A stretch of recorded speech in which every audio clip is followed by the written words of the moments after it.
PJ in Leeds with tonight's confession. Then here we go. Dear Father Simon, the Forgiving Collective, seeing the revival of this feature has brought to mind the following story from my dim and distant past. This is also a great excuse for Simon to practice his superb French accent, which yes, always goes down well with Brother Matthew. Go. The year is 1996. The location, the glorious city of Hull. I graduated from Hull University that summer, but had a number of friends who had been studying American studies and had spent their third year studying in the US of A, so still had a final year to complete. So with this in mind, and trying to pretend the real world didn't exist, I decided to stay on in Hull and try to find some gainful employment to enable my student lifestyle of cheap beer and late nights to continue. After a few months of searching, I found a role doing telephone sales of fish for a local fish merchant. This is quite a big enterprise in Hull and had a number of continental clients. One of the requirements for the job was, and I quote, a good level of conversational French. Well, Simon, I had a C in the GCSE French from 5 years earlier, and despite not having spoken a word of the language since, decided to tick this box on the application form. Yeah. As we all would have done.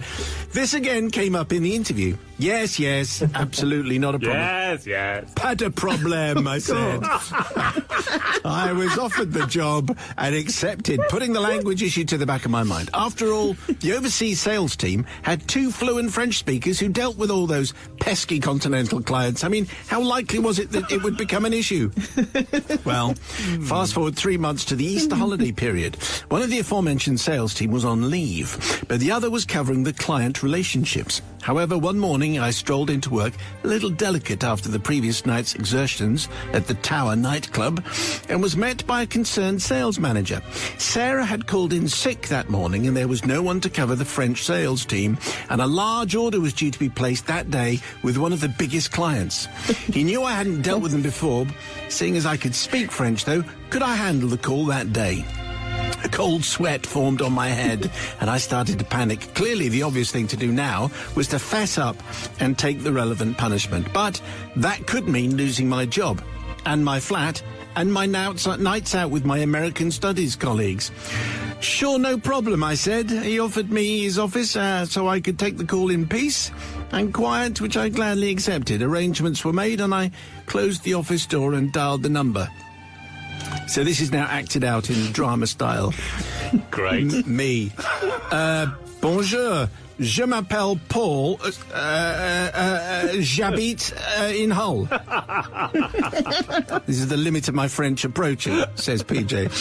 Jean-Pierre, it might have been his name. No, it wasn't. Unintelligible French reply, no idea what he said. Me.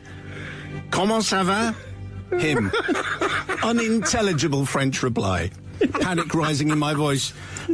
Je voudrais la pêche.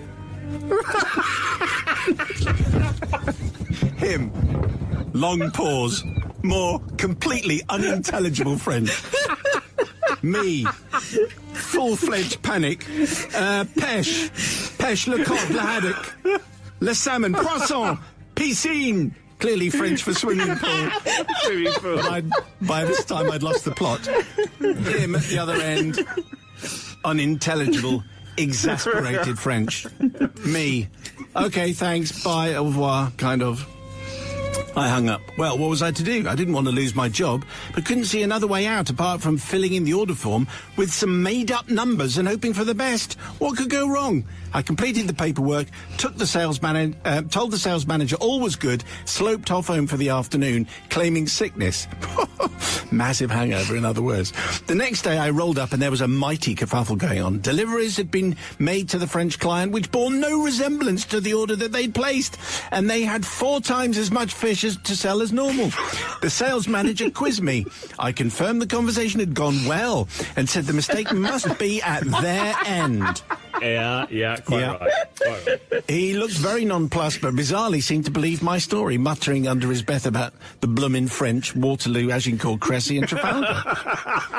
Anyway, he wandered off to try and solve the issues. No more was ever said about the incident. I left the firm shortly afterwards for unrelated issues, says PJ. But I seek absolution from the following. Jean-Pierre at the French customer place for randomly shouting out water-based French words during a sales conversation.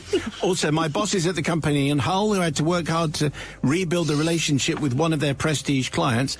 And most of all, Madame Pompadour, my French teacher at school, for not properly listening during my lessons and the appalling state of my conversational French, which arose as a result. Yours, seeking absolution, as ever, PJ in Leeds. So let's just check in with producer Susie, breaking away from her hatch, serving in the few pints there. What do you make of PJ in Leeds? Oh, well, I think PJ, do you know what? I studied American Studies, and I also had lots of people who asked me, so what's that then? So I think for that alone, I might forgive PJ. But also, I think that it made Matt laugh so much he fell off his chair in the middle there. So for that reason alone, forgiven, PJ, forgiven. Brother Matthew. Yes, I did. That was the first of these where I knocked my equipment over because I was laughing. So yeah, I'm definitely going to forgive. I love the fact that he went to his GCSE French with the j'habite à Hull, j'ai 12 ans, qu'est-ce que c'est la fage? So yes, I'm definitely going to forgive. I love the fact that the payoff as well, that he says his French teacher was Madame Pompadour. I mean, come on. So yeah, definitely forgiven.